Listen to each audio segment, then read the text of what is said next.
Why is it so important to the Bucs players that they continue these practices?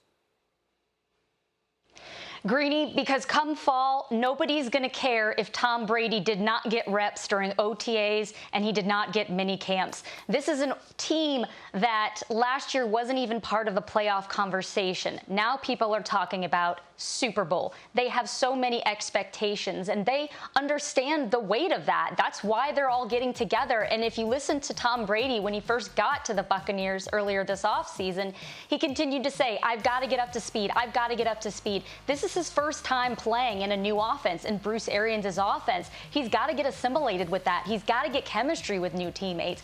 And he's also got to push some of these young defensive backs, because if you watch the Bucs last year, that was their Achilles heel, their secondary. They were a big reason why this team struggled in winning close games like against the Seattle Seahawks. And so because of that, they started adding those guys to some of these practices, because they don't want to be the reason that arguably the greatest quarterback of all time does not have success here, and they know that they have a really short window to work with. Absolutely. Brady will be 43 by the time we get to the season. So the rules are the rules, if you will. They're being advised not to work out together. It's not really a hard, fast rule.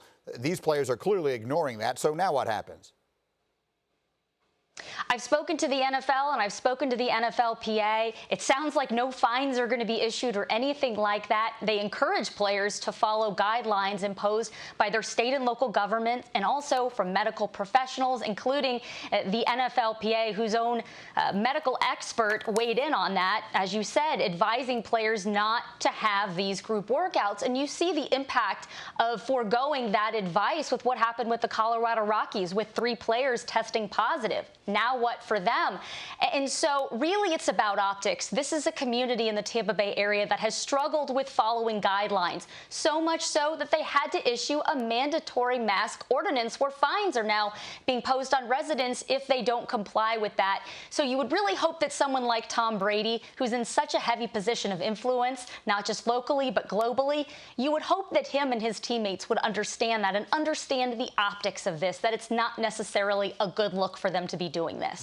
In order for this to be a success for Tom Brady and the Buccaneers, they have to win the Super Bowl. Anything short of that does not measure up. Do you agree or disagree? Completely agree. The expectation is for Tom Brady and the Buccaneers to win the Super Bowl this year, and if they don't, they fall short of their goal. Do we really think that Tom Brady left arguably the greatest organization when it comes to winning certainly in the last 2 decades, to go get to a wild card game, or to go to win the divisional game, or even get to the NFC championship game? Like, Tom Brady's the most maniacal competitor ever. He was the guy who said at last year's Super Bowl, I will not be at next year's Super Bowl wearing a blazer. He has stated the expectations himself. And Greeny, when you look at the football team, we've talked about last 6 weeks of the season last year, this defense was one of the better ones in football. This is the most offensive talent Tom Brady has been around since Randy Moss. He's got arguably a top 6 receiver in Mike Evans.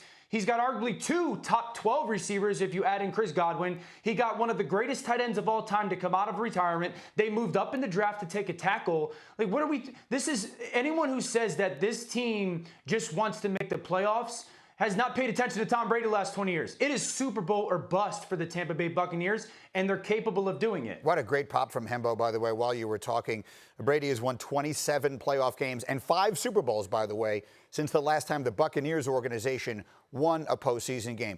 RC, can he do it? Can they do it? Is that too tall a task, or can this team and this quarterback win it? But you know what, though?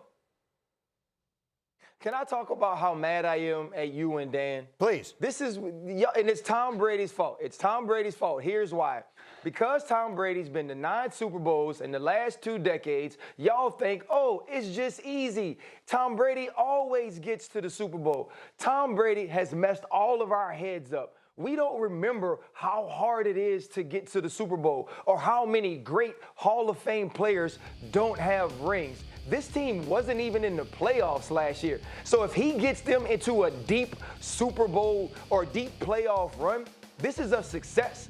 That is improvement. That is progress. And Tom Brady signed a 2-year deal. He isn't just here for one pop-in and moving out. Now, Does this team have the roster to make a Super Bowl run or even win it? Yes, but they need the chemistry. They need to come together, and everything needs to gel on the field. And I expect that to take time.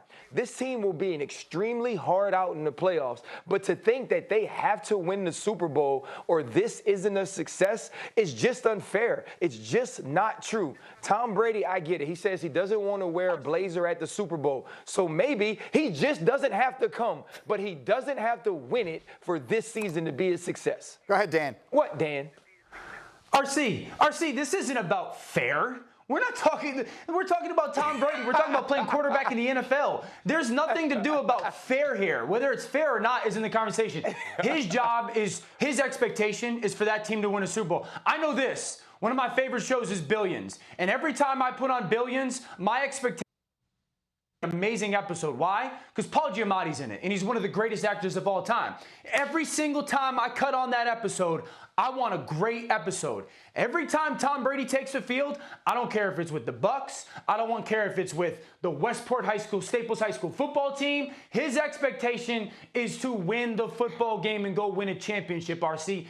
And you know that. Let me get Darlington in here. Hold on. Let me get Jeff in just for a quick second here, Jeff. What are you hearing in this conversation, and what can you tell us about Brady's expectations? First of all, let me just say something. Dan, your expectations for Tom Brady and the Bucs, more importantly, have changed so drastically in like 3 months. I think we were all sitting in New York, and I hate to bring this up again, but I mentioned the idea of the Bucs, and you scoffed. You said Brady would never go there. That'd be ridiculous. That would never happen. Right. And now all of a sudden he's supposed to, it's Super Bowl or bust? Like, come on. I mean, by the way, I do think it's Super Bowl or bust, but your expectations are unfair. Thank you for watching ESPN on YouTube. For live streaming sports and premium content, subscribe to ESPN+.